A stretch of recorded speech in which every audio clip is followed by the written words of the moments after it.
everyone, and welcome to the Anti-Doping Podcast, brought to you by the Partnership for Clean Competition. I'm your host, Dr. Marie McNeely, and today we are joined by our guest, Shannon Rowbury. Listeners, Shannon is an accomplished elite U.S. track athlete and three-time Olympian. She is an Olympic bronze medalist, a two-time world bronze medalist, world record holder in the distance medley relay, former American record holder in the 1,500-meter, 2-mile, and 5,000-meter races, and she has been ranked among the top 10 female track athletes in the world for a decade. In addition, Shannon is a managing partner at West Strategy Group and co-founder and president of Imagining More, a nonprofit organization that promotes arts and athletics for youth. She is an Emmy-Award winning broadcaster. She's been an in-stadium announcer and track and field analyst. And today we are going to talk all about Shannon's career, her commitment to clean sport, and her experiences surrounding the 2012 Olympic Games in London. So Shannon, welcome to the show today. How are you? I'm good. Thank you, Marie. It's a pleasure to be here with you. Well, we are so excited to have you with us and to learn from you today. So to start us off with, Shannon, can you tell us just more about yourself and how you first got interested in running? Not your typical path. I was a dancer as a kid. I broke my leg in kindergarten and my grandma put me in dance to strengthen my bones. And I loved dance, but it didn't really have a clear path forward. And when I was thinking about college and when I got to high school, there was this opportunity to join a friend at cross country practice. And I'd always been told that I was fast. So I thought I would just show up and give it a try. And my dancing background translated really well into running.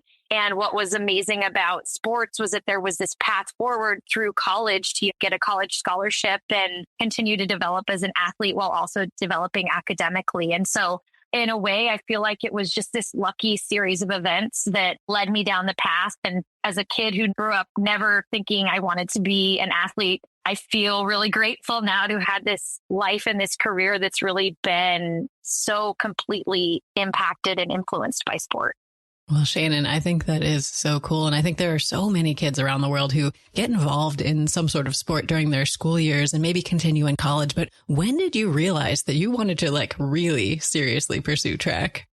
I always was just trying to be the best at the level that I was at. And so in high school, when I started, I was like, okay, maybe I can be the best on my team. And I got there, and then it was the league, the conference, the state, trying to see if I could win nationals. And ultimately, when I got to college doing the same thing, I think it was near the end of college. I got lucky in that my college coach, Kevin Germain, had been a professional runner before he started coaching. So he understood that there was this world beyond college sports, and he understood what it looked like and how one would pursue that path. And so I think he was planting seeds in my brain while I was in college. But it wasn't until maybe my junior or senior year, I redshirted and I ran unattached in some of these professional races, and getting to travel and race in different places and compete against the best in the world at things. I really got excited by that. And so I think that was when that idea of being a professional athlete really took hold. I think that's remarkable. So what was that transition like for you, going from the collegiate athlete into the more professional sphere? It was rough for me because I finished my college career injured. So I actually had to miss my senior outdoor track and field season because I had a stress fracture, and I was devastated. It was a stress fracture in my left femoral neck. I was on crutches 1 year out from the 2008 Olympic trials. And I think pretty much everybody had written me off as having a shot at the Olympic team. I did sign a contract with Nike out of college while injured. And it was this long road building back into fitness. In a way, I was sort of in my own little bubble, in my own little cave, just putting in the hard work, trying to give myself a shot. First, I was just trying to qualify for the Olympic trials and then giving myself a shot at making the team.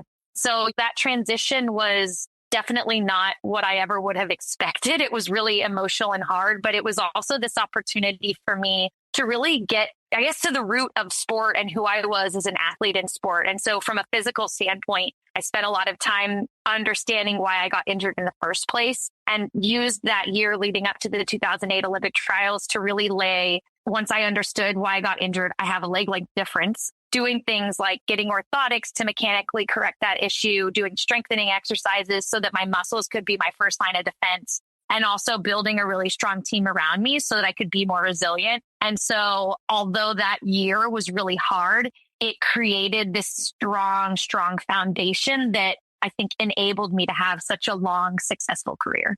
I love that. I love that you took this systematic, almost scientific approach to sort of analyzing the situation, remediating.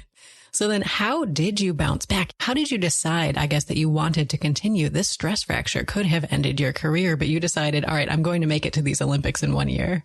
So I went to college at Duke on the East Coast. I'm from San Francisco. So my first step was moving back home because I have an incredible support team, first and foremost, my family, but also this chiropractor, Lenny Stein, I've been working with since I was 14, a massage therapist, Lonnie Green, who is incredible, and acupuncturist, like just a support structure of incredible resources around me that could make me feel emotionally safe, but also physically put me back together. Amal Saxena was another doctor I've worked with who was able to help me do the bone length scan that identified that my leg length difference was exactly 7 millimeters, and then use that to build orthotics to correct for it. And so I think it became very much about the process, and think about the process in the long term, because my injury was so severe that I had to just miss that final outdoor season of college.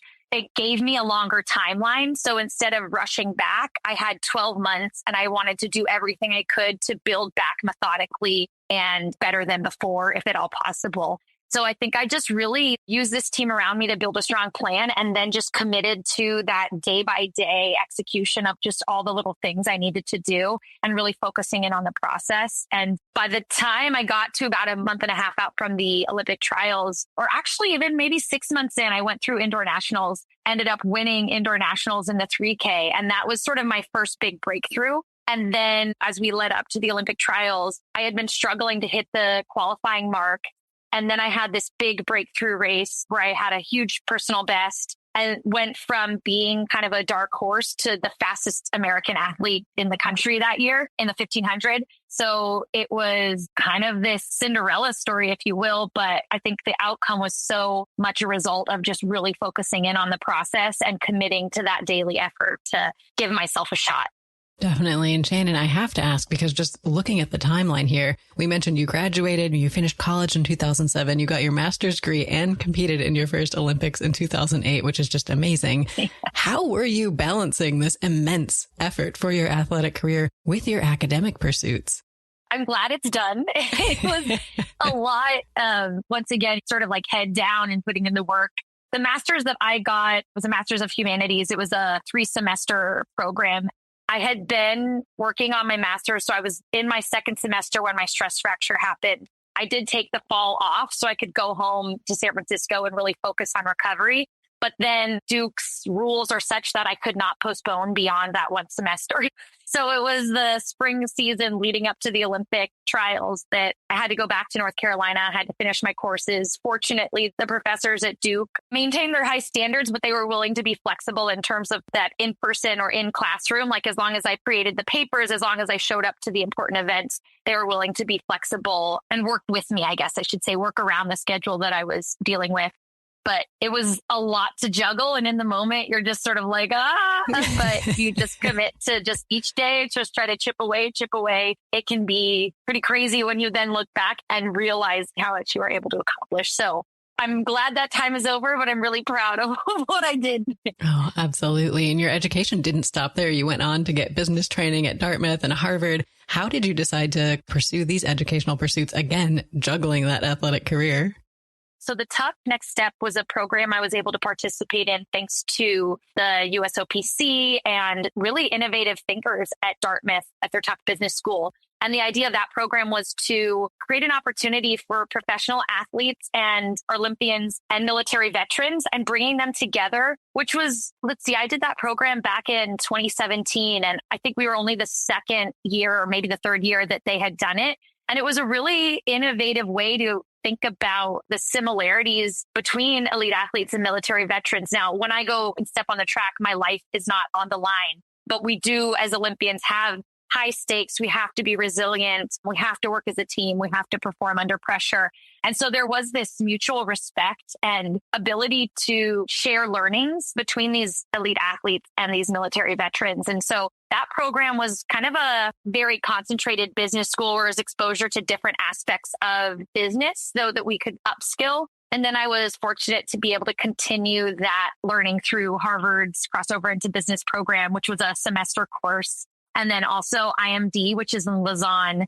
They had a program called Innovation in Action, where I was able to think about my experience as a professional athlete and how that translates into the business space and how it could lead to innovation based on that come out of that lived experience and create things that are needed in the world. So each one of those programs, I did them later near the end of my professional athletic career, and they were really instrumental in helping me connect the dots between everything that made me successful as an Olympic athlete and how that could directly translate into the business space and position me as a person who could add value, be a leader, and help others as well.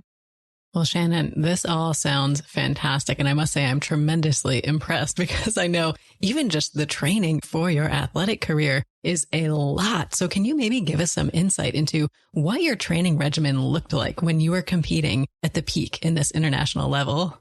It was a lot. We would have I would say we would have double workouts most days of the week. I was usually training mostly 7 days a week. I'm not someone who thinks that breaks are bad and recovery is bad. And especially as my career evolved, I had a deep respect for the need that recovery is an essential part of the training process. So I would try to incorporate in those recovery days, but an average day was a morning run or workout, then a gym session, then we would go back and nap, then we would get up again, train again. For the afternoon session was usually a shorter one. Then there'd be treatment. So on an average week, some combination of massage, chiropractic, acupuncture, physical therapy to kind of recover the body to be able to handle this heavy volume and heavy load.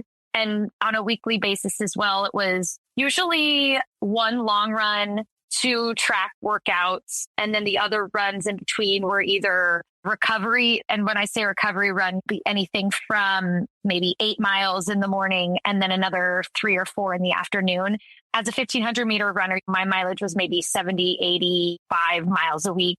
I had teammates who were marathoners who would be over 100. And then the other aspect with professional athletics is competed in Europe. The main season is during the summer. And I would say for our sport, kind of biggest viewership is over in Europe.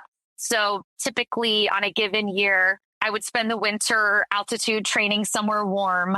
And then we'd come back to either San Francisco or Portland, where I trained for a bit at the Nike World headquarters. We would go then again to altitude in around May to lead up to the US championships or Olympic trials, which are typically end of June. And then we would head straight over to Europe where the racing circuit was. And then we would be based there racing. We'd travel to wherever the world championships were or the Olympics were. That was typically August. Kind of finish out the racing season through September. And then the fall was our down season. So you'd get maybe a couple weeks off and then you'd start building it back up your mileage. And so I loved being on the road, but it was also about 7 months that I was on the road each year. So it's not for the faint of heart. You have to be willing to prioritize what it takes to try to be the best athlete in the world. And you have to have a support system around you that believes in the goal as much as you do, because it is asking a lot of your loved ones to ride this roller coaster with you. Oh, well, Shannon, this sounds exciting, but grueling. Yeah, exactly. It was like all the feelings. I love it. Well, you can just feel your energy in talking about your career and the things that you've been able to do over the years. We mentioned this massive comeback after your injury in 2007 to make it to the 2008 Beijing Olympics. Can you maybe go into some detail about what your experience was like walking into this 2008 Beijing Olympics, knowing that you made it after such a difficult struggle to get there? It was exactly what you said, just this sense of I've actually done it, pinching myself.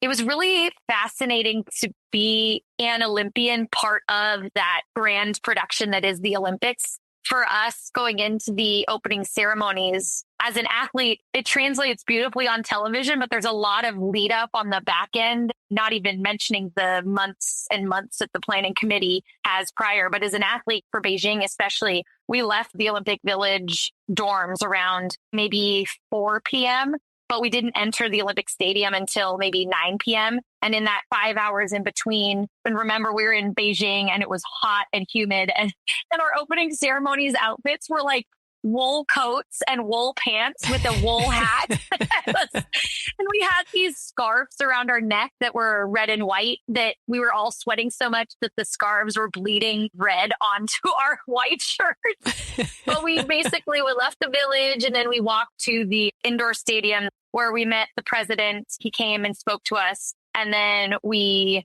walked again to another massive indoor stadium where all the athletes were from every country. We were given these little lunch bags full of what was supposed to be dinner, but it was like cookies and candies.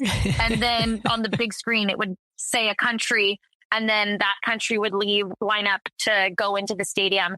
And United States is both U being at the end of the alphabet and also just tends to go at the end, finally around 9 or later, because the opening ceremonies kicked off at 8:08 p.m. on August 8th, 2008, with 8 obviously being a very lucky number for the Chinese. Mm-hmm. And country after country had to enter the stadium before it was finally our turn. So I remember by the time we finally, 5 hours later, were entering the stadium, we were all kind of exhausted, hungry, but also so exhilarated. And my favorite Olympic moment, to enter the Beijing stadium, you'd walk up and then you went down this ramp to go underneath the stadium. And then you came back up. And as we crested that little hill, suddenly this wave of sound and light hit us from the inside of the stadium. And all the U.S. athletes just started chanting USA. And it was just this collective joy and pride and excitement and all the feelings of your goals fulfilled. And it was the same as you said with training, exhilarating and grueling a bit to get to that moment. But I really felt like, wow, I've accomplished something that I only ever dreamed of. And I feel so grateful to have been able to have that experience. Absolutely. And perhaps that wasn't even the highlight later during your race. Can you tell us about how that went and how you were feeling after you finished? The race itself, I came in, I guess I crossed the finish line in 7th, and I think I was moved up eventually to 6th. There was a disqualification. So Beijing was the first kind of awareness I had of doping in sport, because the transition from college athletics to professional athletics had been so short, only that 1 year period, but I had not really raced much internationally. And I really was raised on this belief of sportsmanship. And it's not just about winning. It's about how you win that matters.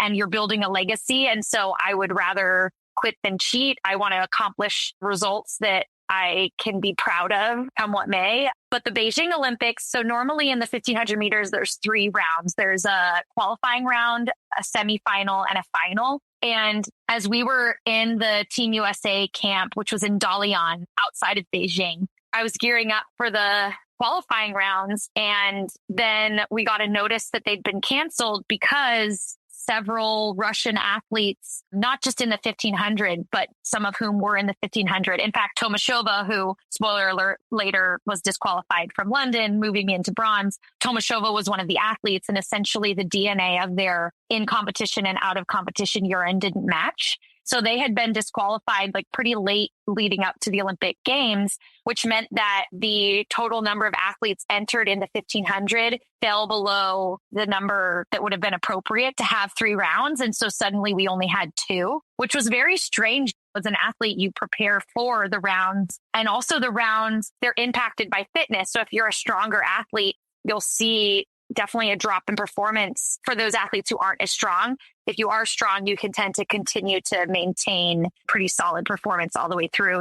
So that was kind of crazy to have that go down, but it was all still kind of new when I was taking in the whole Olympic experience. And I was really proud to have been in the final. I was proud to be an Olympian. And I felt confident that if I did the right things, I had more Olympics in me. And so my goal walking away from Beijing was that the next time I was at the Olympics to be in medal contention.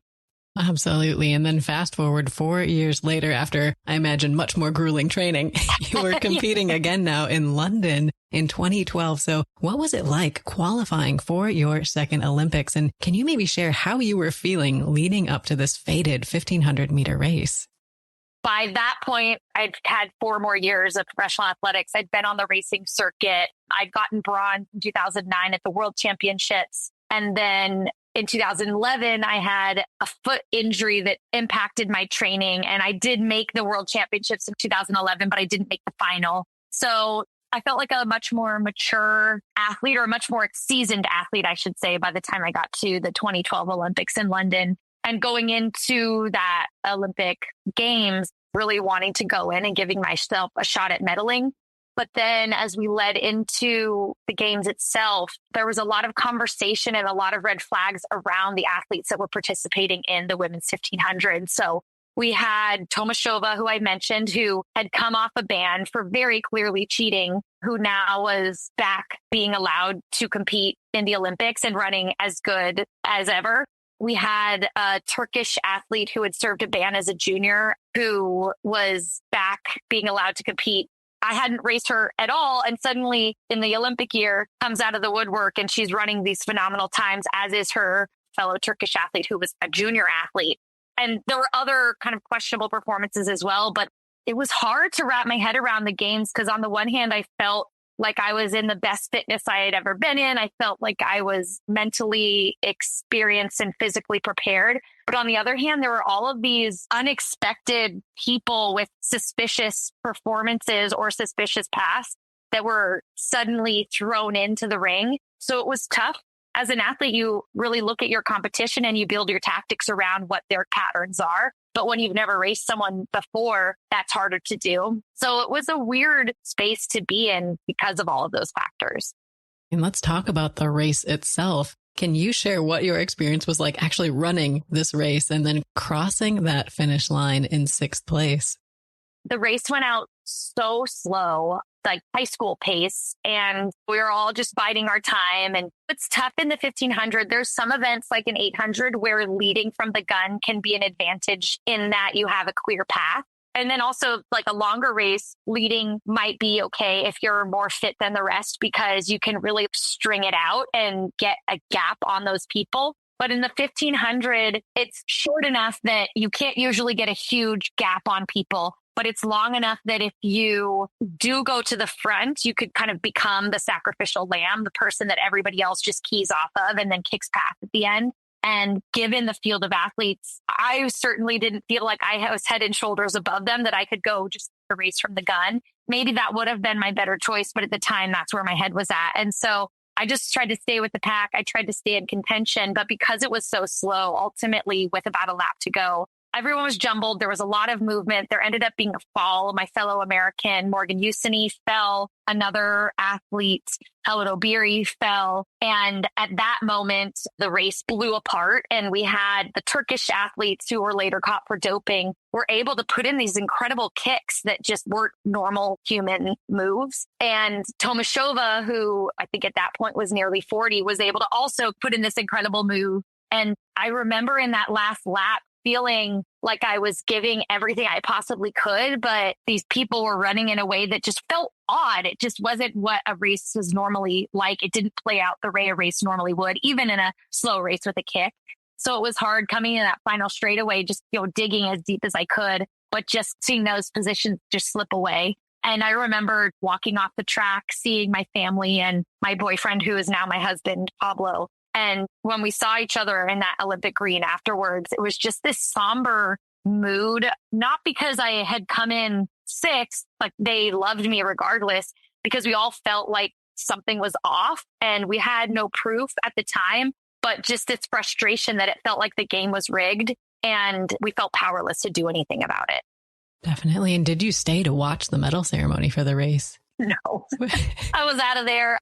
I wasn't there, so I don't know for certain, but I've heard that the Turkish athletes who came in 1st and 2nd were actually booed by the crowd because, as I had mentioned, leading up to the race and all through the rounds, there had been so much talk about doping and suspicious performances even amongst the fans, which I will say the London Olympics, the fan base there was just the most incredible crowd I've ever raced in front of, because not only were they loud, they were on the edge of their seat. It was like they were watching the race with you, and their cheers crescendoed at just the right moments because they were so tuned into the races. It was such an incredible crowd to have the privilege to race in front of. And I think they felt that same frustration as I felt walking off the track. It didn't feel like clean sport, and it didn't feel like fair competition.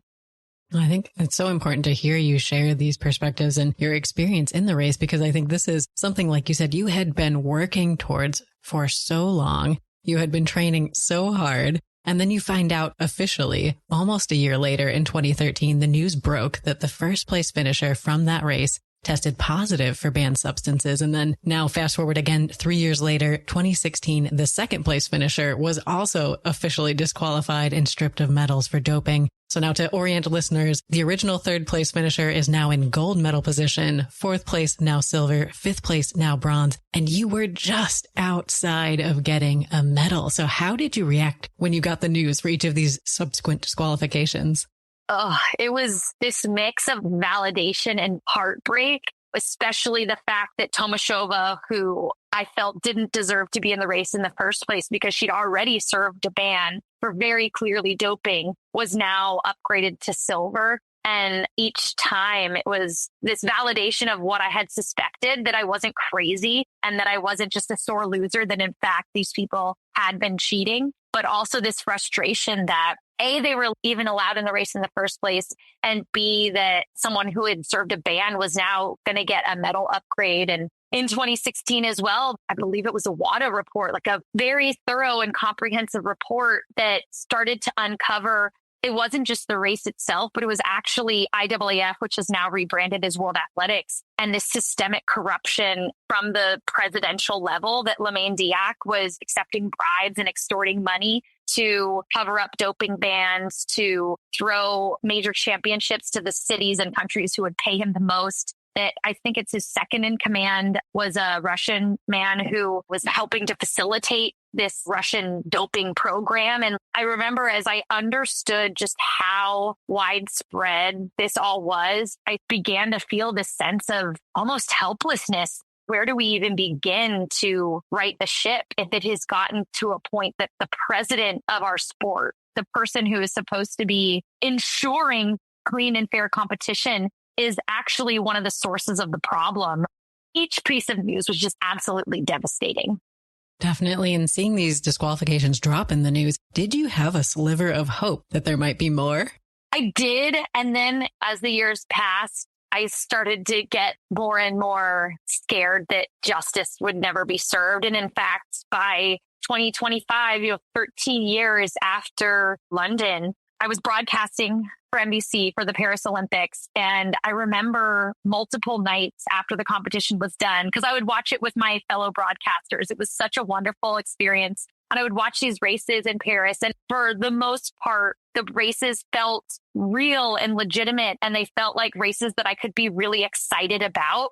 There was this mix of emotion when everybody else went to their rooms and I was alone in mine, this mix of emotions of joy that we seemed to be heading in a different and better direction, and also just deep sadness that my era of competition was so corrupt and filled with cheating and doping, and just this sadness about it all. But also this realization that this choice that I don't want to live my life being angry or sad. And I went through this process of, okay, you just cannot be upset 13 years later about this one thing. You need to find ways to be proud of what you accomplished and the way that you accomplished it, come what may. And I was really in the process of trying to make peace with it all. And then this bombshell gets dropped on me probably less than a month later that, in fact, Tomashova had been doping again leading up to London. And I had not known, but had been in a court process for the last 3 years, 2021 through 2024. Tomashova had been found to be guilty, and Tomashova had, in fact, been disqualified from the London Olympics as well. Definitely. And I think, Shannon, that sixth place position, even if it had held, would have been something to be proud of. But you got bumped up the line there. And in September 24, like you mentioned, Tomashova, who had originally placed fourth, had been upgraded to silver, was then stripped of her medal as well. So what was it like for you finding out that at that point, many years later, you were going to be receiving the bronze medal for those 2012 Olympics, 12 years after the event?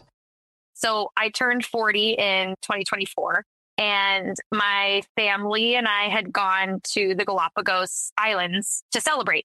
And I was in the lobby of my hotel in Quito. I had literally just ordered an Uber, and I feel my phone buzz and I look thinking it's a notification from Uber, but instead it's a WhatsApp message from my old agent, Ricky Sims. We connect every once in a while, but not with any frequency. So it was certainly strange to see his name pop up. And I opened the message and it's a screenshot of the CAS ruling. And at the bottom, it says, "Have you seen this?" And I start reading it and I just start shaking. Oh my goodness. And then my husband, who's next to me, I go, "Pablo, look at this." And I hand him my phone. He starts reading it. I start shaking and he looks up at me and says, "Shanny, you might get bronze." And I started sobbing. It was all of the emotion, all of the disappointment, all of the frustration that I had felt over the last 12 years. And even this part of me that felt guilty for being suspicious or angry or a sore loser or something, when deep in my bones, I knew something was off. But finally, I had proof and validation that that intuition was right. And my two kids, my son at the time was 2, my daughter 6, and my little son, Sebastian, goes, "I'm sorry, mommy. I'm sorry, mommy." Because he sees me cry and he doesn't understand the happy tears. Right. I mean, it was so unexpected, but so beautiful that they were all right with me to just hold me up and make me feel safe and loved in this really emotional moment. And I spent the entire rest of the day in a daze, especially because the crazy part of this reallocation process is nobody owns it. So the screenshot my agent sent me was the screenshot of the CAS ruling forwarded from a journalist. I immediately reached out to USA Track and Field. I have never heard back from them. I reached out to the USOPC, but they didn't have any feedback to provide until the IOC made their ruling. But the IOC couldn't make their ruling till the World Athletics had made their ruling, and they couldn't do anything till the appeals process was over. But I had to figure all of that out by asking a ton of questions of all these random people instead of somebody reaching out to me and recognizing how emotional and painful all of this is and saying like, "Hey, we don't have all the answers, but here's what we know. Here's what you can expect. And I'm here as a sounding board." Like, I pray and I am committed to helping make something like that possible for those who come next. I pray that there's less people that come next, that there's less upgrades that have to happen. But I felt back in the dark again because I didn't know, is this for real? And what does it mean? And what's the timeline? And I'm still waiting for the IOC to update the results to reflect World Athletics. I'm told that it will be tomorrow. So the news itself was really validating and incredible, but that was in September. We're now in end of June, and the paperwork process is still ongoing. Oh, wow. So do you know when you'll actually receive the physical medal?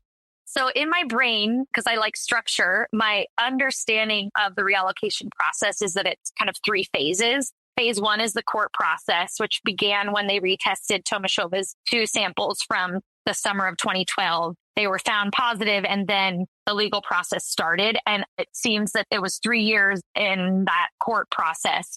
Once they ruled against her, she had an appeals period. She ultimately did not file an appeal. So that closed phase 1, which then opened up phase 2, where World Athletics, as the global governing body for my sport, needed to update their Olympic results, which they did in November. So they did it in a timely manner. The IOC is supposed to follow suit within 1 to 3 months. We're now at month 7 and they still haven't done it, but I'm told it will be this month. That once the IOC updates their results, then that closes phase 2. And then the baton is passed to the National Olympic Committee, in my case, USOPC, and they'll work with me and coordinate with the IOC for a real allocation ceremony. But like I said, all of that has been my own kind of attempt to understand the process in something that has not been clearly outlined and has not even followed the terms that were set out on paper. The last I read was that the medal ceremony is supposed to take place within a year of the IOC updating the results. But in my dream scenario, I would love to have that outdoor Olympic medal experience. And especially given that the next Olympics outdoors will be in Los Angeles, which is in my home state. I was born in 1984, and that's the last year that the Olympics were hosted in LA. So like a lot of meaning that would be tied to LA, especially that I could have friends and family present for that medal ceremony to really kind of help make up for the fact that we didn't get that in London. And so I really don't know what the options will be, but I'm hopeful that they can understand the importance of an athlete, and not just the athlete. I was the one that stood on the starting line, but it's so important for these decision makers to understand that there was an entire village that got me to the starting line. And it wasn't just me who missed out on the medal. It was my husband, my parents, my coaches, my friends and family who supported me when I was on the road 7 months out of the year and missed all of the important events because I was at training camp or races. This is so much more than just me. And I really hope that the decision makers can have some respect for that.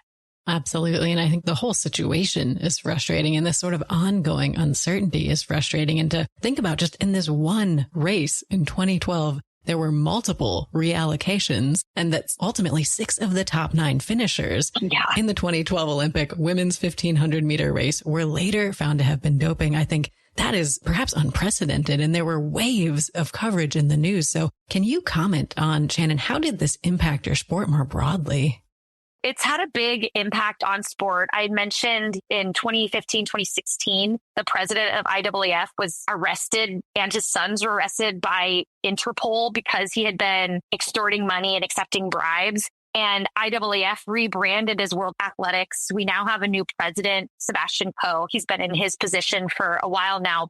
We also have the Athlete Integrity Unit, which is an independent body focused on maintaining integrity in sport. And they've actually been really helpful for me in terms of most recently understanding why the IOC's paperwork process has taken 7 months instead of the 1 to 3 that it should have been, or at the very least, just getting updates from them. So there have definitely been leadership impacts on our sport. And I think that when I look at the races themselves, I feel more confident in the results. The Russian Athletic Federation has been banned for the last multiple Olympics because of their nationally sponsored doping system.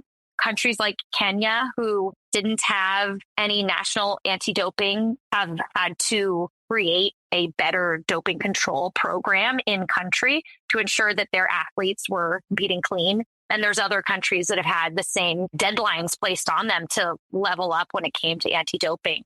Because I think for those listening, as a U.S. professional athlete, I submitted whereabouts. I was in the international testing pool, which meant that every single day I needed to say where I would be training, where I would be sleeping, and provide a 1 hour window where I would guarantee to be so that a doping control officer could come and test me. And outside of that 1 hour window, I was still subject to testing. And as a U.S. athlete where we have USADA, and I want to give a big props to USADA and Travis Tigert, because Travis was the only person in this reallocation process who gave me guidance. So USADA really committed to clean sport. And we also have WADA, World Anti-Doping. So we have 2 bodies that test us. In countries where they don't have a national anti-doping program, they only have WADA, which means they get tested much less frequently, which means there's more opportunity for cheating, for corruption. So in many ways, in many places, the pervasive problems that were plaguing IAAF were forced to be addressed. Now, I won't say things are perfect, but I do feel that we have headed in a much better direction. Definitely. It sounds like some substantial progress has been made. And I think you've touched on this throughout our conversation. But Shannon, could you maybe summarize or give us some more detail about what you think about how doping impacts clean athletes and what clean athletes are missing out on in situations like this where they aren't recognized until long after the competition ends? I'm a very optimistic person, and a lot of the pain that came from corruption and unfair sport, I had to just kind of put into a box and push it in the corner of my heart, because if I spent too much time on it, I just would get so sad and so frustrated and feel so defeated. But I hope anyone listening can hear that the people who do it right commit our lives to representing our country in the best way that we possibly can. And it isn't just me. It's this entire village around us that gives us that opportunity to stand on the starting line and try to bring pride to our country. When I started sport, I said I would rather quit than cheat. And by the time I got to the Rio Olympics was the last Olympics that I felt like I could fully commit to. And from 2017 through the end of my career in 2021, I had all of these revelations coming in about the corruption in sport. And I kept seeing the cheaters prosper. And I just ultimately had to quit because at the end of the day, I was not going to cheat, but I couldn't keep showing up for competition that felt rigged. So I felt like I ended my pro career on such a sad note because I was just so disillusioned and heartbroken by the sport. And I spent from 2021 to about a year and a half till 2022, 2023. I was actively trying to just be as far away from sport as I could because it just had so many painful memories.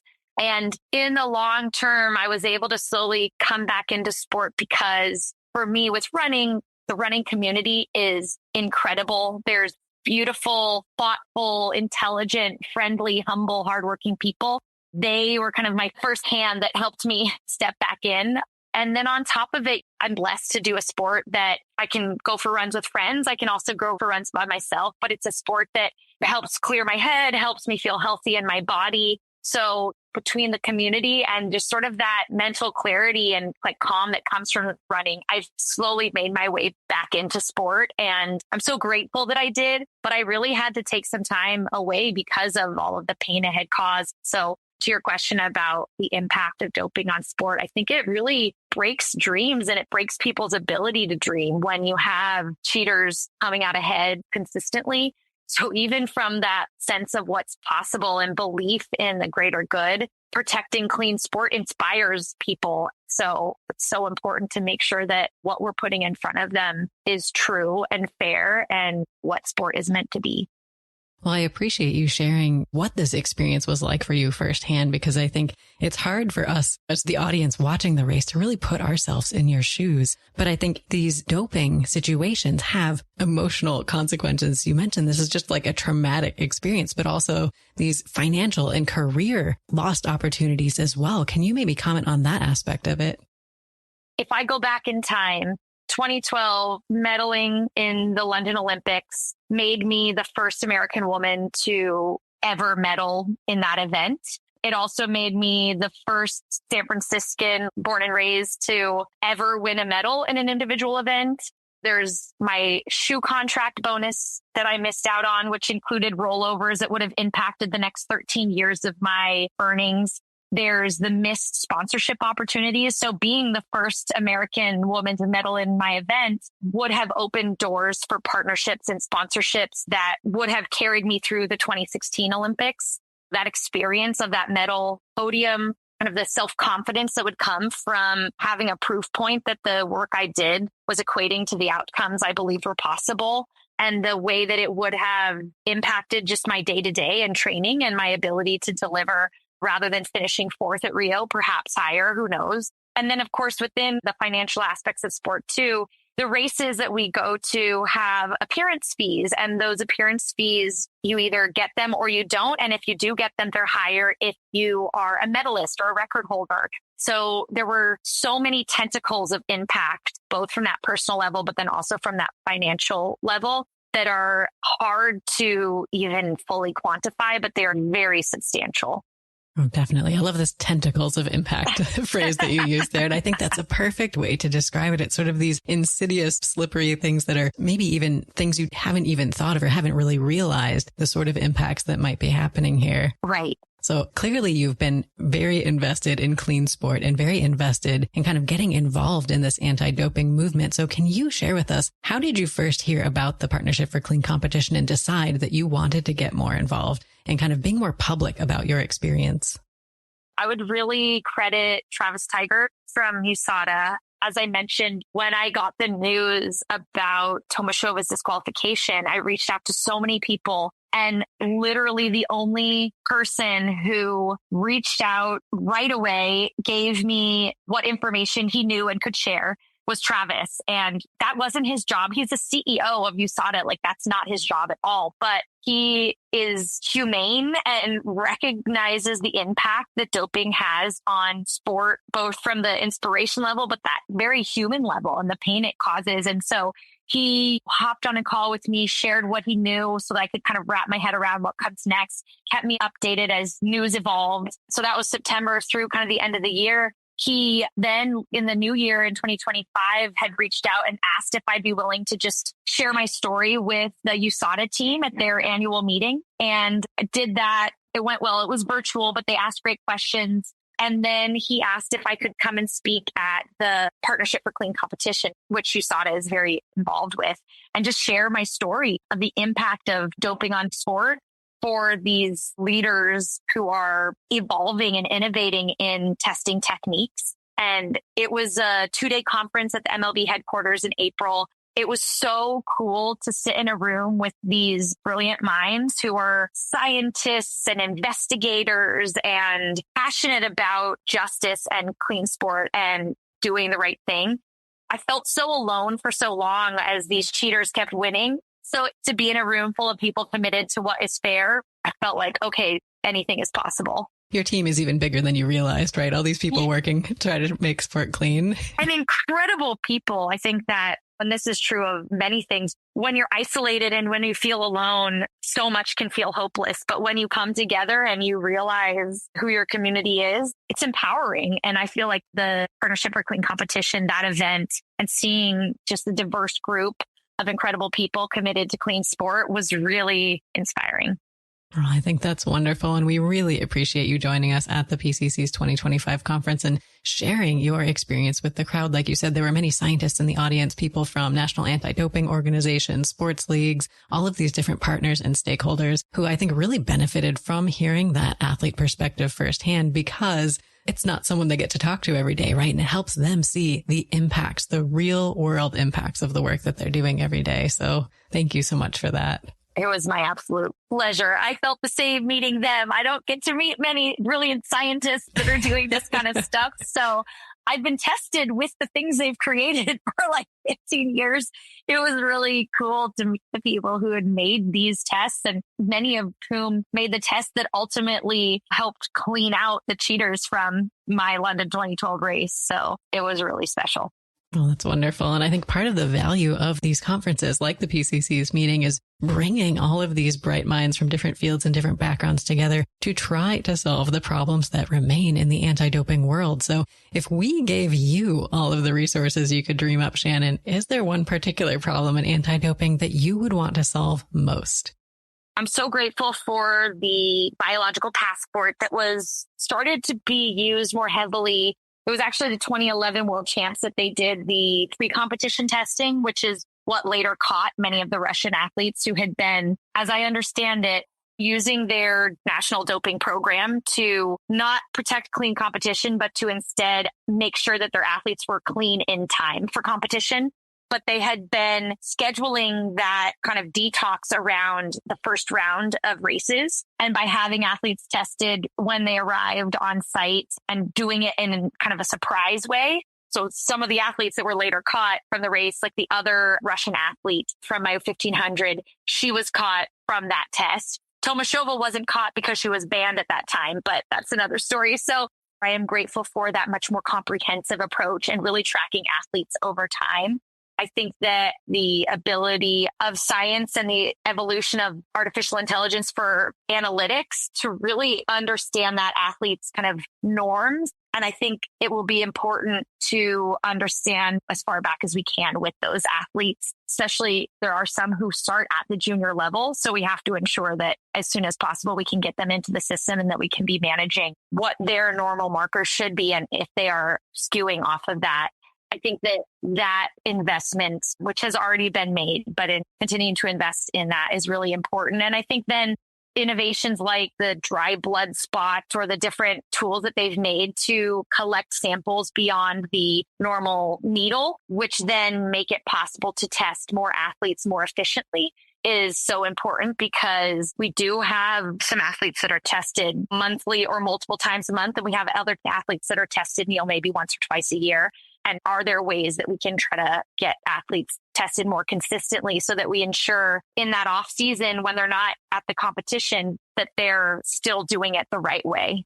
Absolutely. I think being able to get more data through these innovations that make sample collection easier and less invasive, and just finding these more sophisticated approaches to be able to find the aberrations in the data, whether it's AI or other modeling approaches, I think are really hot areas in the anti-doping research field. So I appreciate you sharing your perspectives, Shannon. And we've talked a lot about your past. I'd love to talk about what you're up to right now and maybe looking even into the future. So Shannon, what are your current endeavors that we very briefly introduced in our introduction? And what are you so excited to be working on at the moment right now?